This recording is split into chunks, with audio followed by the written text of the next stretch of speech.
Aspectos éticos de la inclusión de la inteligencia artificial en el ámbito educativo. Bueno, como objetivo vamos a tener comprender oportunidades y desafíos de la IA en la educación universitaria, identificar y mitigar sesgos y discriminación de los modelos, proteger la privacidad de los estudiantes, aplicar principios éticos y de responsabilidad en la utilización de la IA, utilizar herramientas para la detección de plagio y contenido generado por IA y evaluar los desafíos y controversias actuales en la IA educativa. Comenzaremos viendo las oportunidades de la inteligencia artificial en la educación. Uno de los aspectos más destacados es la posibilidad de personalizar el aprendizaje, creando experiencias que puedan adaptarse a las necesidades individuales de cada estudiante.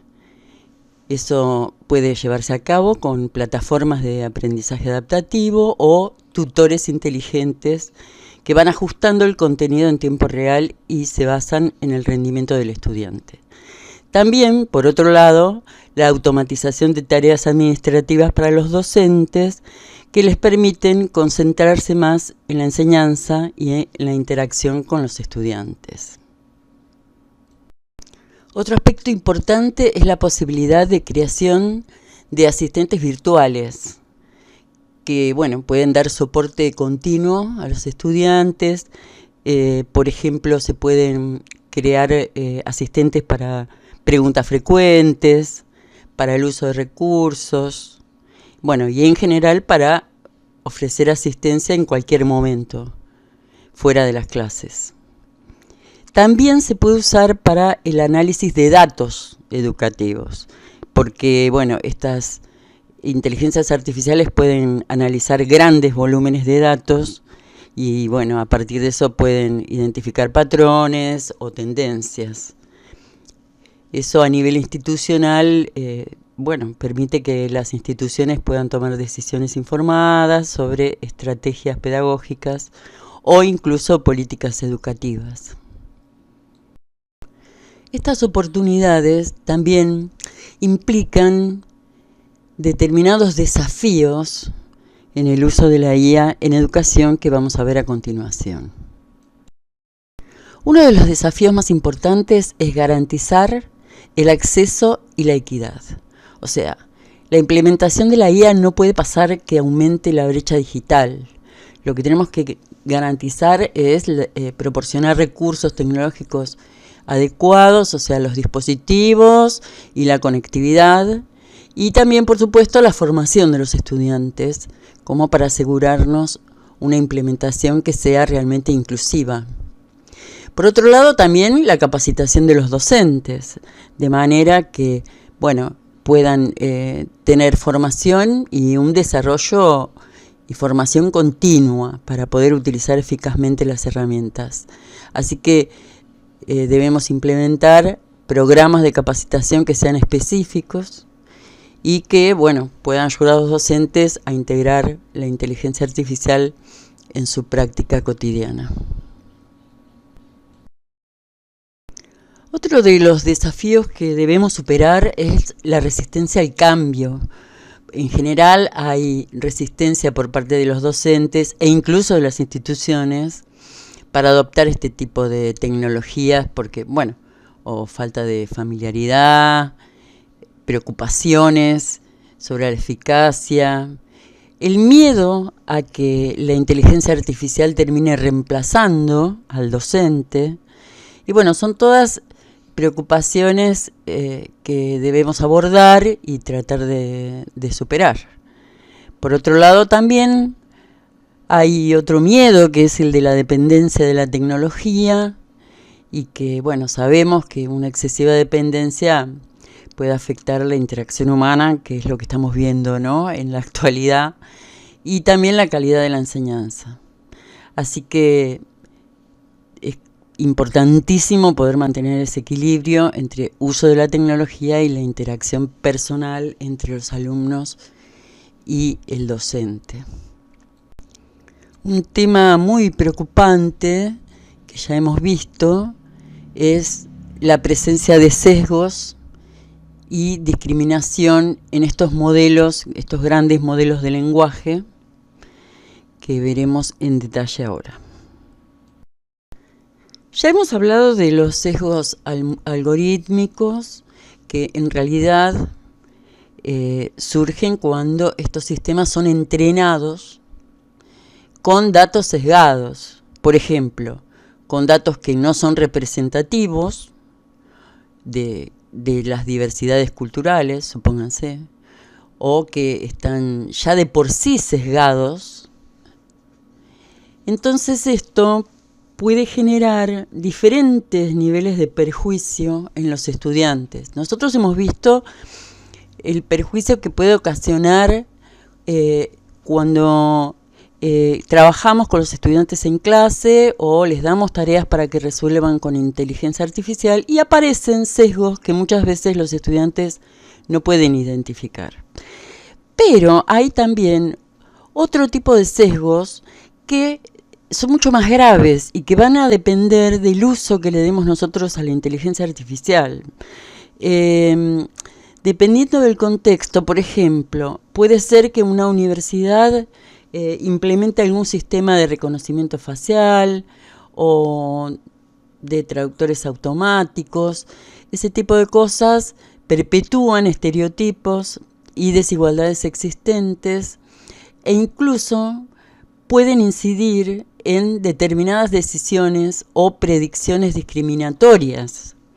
Hay casos donde, por ejemplo, se delega en la inteligencia artificial decisiones que tienen que ver con admisiones en una determinada universidad.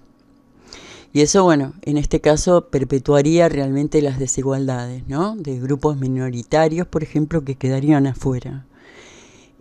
También, bueno, puede ser que por estos sesgos culturales, sesgos lingüísticos, también afecten negativamente la evaluación de un trabajo, si es que nosotros como docentes derivamos en la inteligencia artificial la evaluación del trabajo de los alumnos. Entonces los estudiantes que están subrepresentados en muchos casos, por ejemplo, por el tema del lenguaje, quedan, digamos, con las evaluaciones puntuadas de forma negativa, porque no es el lenguaje oficial que está determinado en la inteligencia artificial. Entonces son consecuencias graves que puede tener cuando se deriva entonces esta responsabilidad tanto de la admisión como de la evaluación de los trabajos en la inteligencia artificial. Por eso tan importante la intervención de los docentes y bueno, del personal de la institución en este tipo de decisiones, ¿no? Que realmente no se pueden delegar en una inteligencia artificial. ¿Cuáles son los factores que contribuyen a estos sesgos? Bueno, los datos, por supuesto, el diseño de los modelos, o sea, los diseñadores, las personas que diseñan los modelos, y también la propia interpretación del modelo en cuanto a los datos. En general, el tema con los datos es que no son representativos, o sea que las bases de datos que se utilizan para entrenar a los modelos no reflejan la diversidad de la población en general. Esto entonces, bueno, va a llevar a que los modelos van a funcionar de una manera desigual para distintos grupos demográficos. Por ejemplo, ImageNet, que es una de las mayores bases de datos que se utilizaron y se siguen utilizando de imágenes para entrenar estos modelos, se vio que tiene una representación desproporcionadísima de imágenes que vienen de Estados Unidos y, bueno, o en general de culturas occidentales, por ejemplo. Entonces, el tema de los datos es que no son representativos. Y además, el diseño de los modelos también influye, porque son diseñados por personas, ¿no es cierto?, que tienen sus propios prejuicios, su propia visión del mundo. Entonces, por ejemplo, en la propia elección de las bases de datos que se van a incorporar para el entrenamiento de los modelos, ya ahí hay decisiones, ya hay determinados criterios. Entonces, hay un montón de decisiones que se toman durante el desarrollo del sistema que, bueno, tiene que ver entonces con por ahí la falta de diversidad en los equipos de desarrollo. En general, bueno, son todas personas que tienen determinadas características comunes, ¿no? Y los desarrolladores. Y bueno, eso puede exacerbar el problema de los datos porque, bueno, nos están considerando diferentes perspectivas, diferentes experiencias. Eso lo vamos a ver después también. Los vamos a volver a tocar este tema. Después también, bueno, por más que se trate de ocultar determinados atributos de la población, estos modelos pueden llegar también a inferir los atributos. Entonces también tiene que ver la interpretación y el uso de los datos. O sea, por más que se intente implementar representaciones justas, los modelos pueden seguir siendo discriminatorios. Otro tipo de sesgos importantes son los sesgos de género. Estos sesgos también pueden surgir o bien de los datos o de los algoritmos, como acabamos de ver. Ya se sabe que en cuanto a los datos, hay una sobrerepresentación de hombres en esas bases de datos. Bueno, eso tiene varias consecuencias, desde, por ejemplo, hay una menor precisión en el reconocimiento facial de las mujeres, como así también de personas de otras etnias, como ya mencionamos hace un ratito. Pero además de eso, por ejemplo, empresas que tienen inteligencia artificial para selección de personal, entonces, por ejemplo, se favorecen los currículums de los hombres debido a que los patrones con los que están entrenados, que son generalmente de datos históricos de la empresa, esos datos históricos de años atrás, en general, pasaba que en los puestos directivos había hombres. Entonces ya ahí hay una sobrerepresentación de los hombres y eso le va a implicar, va a producir un sesgo en estos modelos que van a favorecer entonces, por ejemplo, a los hombres en la selección de personal. También, bueno, pensemos que estos modelos son realmente cajas negras porque no hay una explicabilidad de cómo funcionan o qué es lo que pasa, digamos, en las redes neuronales. Y entonces, bueno, son especialmente problemáticos porque pueden generar sus propias reglas. Entonces, el problema acá es que no son transparentes, ni tampoco son rastreables y por lo tanto no sabemos si hay nuevas reglas que van generando, ¿no? Ahora, ¿qué podemos hacer nosotros frente a esto? Porque, bueno, más que identificar los sesgos, y prácticamente nada, porque en realidad para poder mitigar esos sesgos, bueno, hay que trabajar sobre el modelo y nosotros no tenemos acceso a ese modelo. Entonces, por ejemplo, con respecto al entrenamiento del modelo, bueno, tratar de balancear esos datos, ¿no? O sea, que las bases de datos realmente sean representativas de la población en general. Entonces, bueno, eso va a evitar que los modelos sean discriminatorios. Pero bueno, ya los modelos que estamos usando ya fueron entrenados y entonces, bueno, eso ya los grupos que están subrepresentados, eso no se ha modificado, digamos.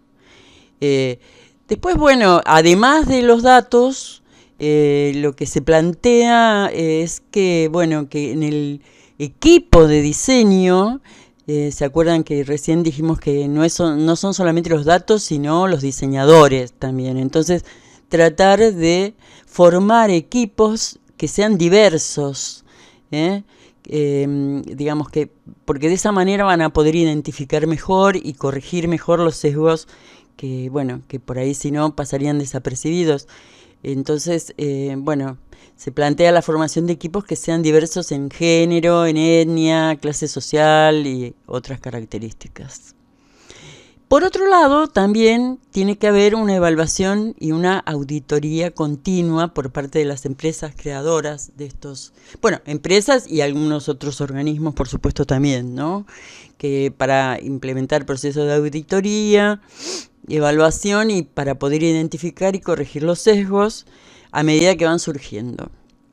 Esto, bueno, implica una revisión permanente de los datos y del comportamiento de los modelos y, bueno, como la actualización de los sistemas, lo que se hace normalmente para, más que actualizar los datos, es crear como unas capas de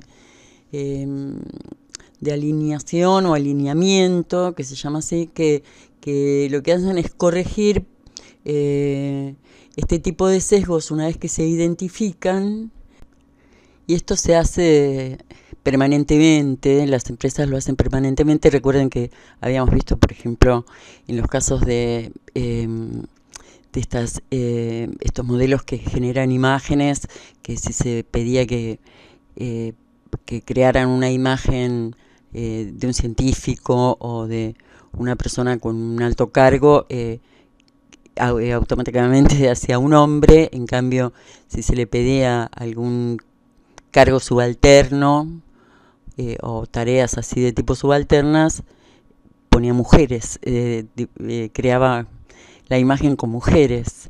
Lo mismo en el caso de, por ejemplo, cuestiones delictivas, ponían en general, aparecían personas de raza negra. Y bueno, eso se corrigió completamente. No sé si completamente, pero se fue corrigiendo en forma permanente, al punto de que ya los modelos no son tan obvios en cuanto a ese tipo de sesgos, sino que, bueno, fueron alineados como para que no cometan esos errores. Pero por supuesto que igual se descubren permanentemente sesgos nuevos, ¿no? Con esto terminamos esta presentación para que no sea tan larga, pero los invito a ver la segunda parte donde vamos a desarrollar el resto de los temas.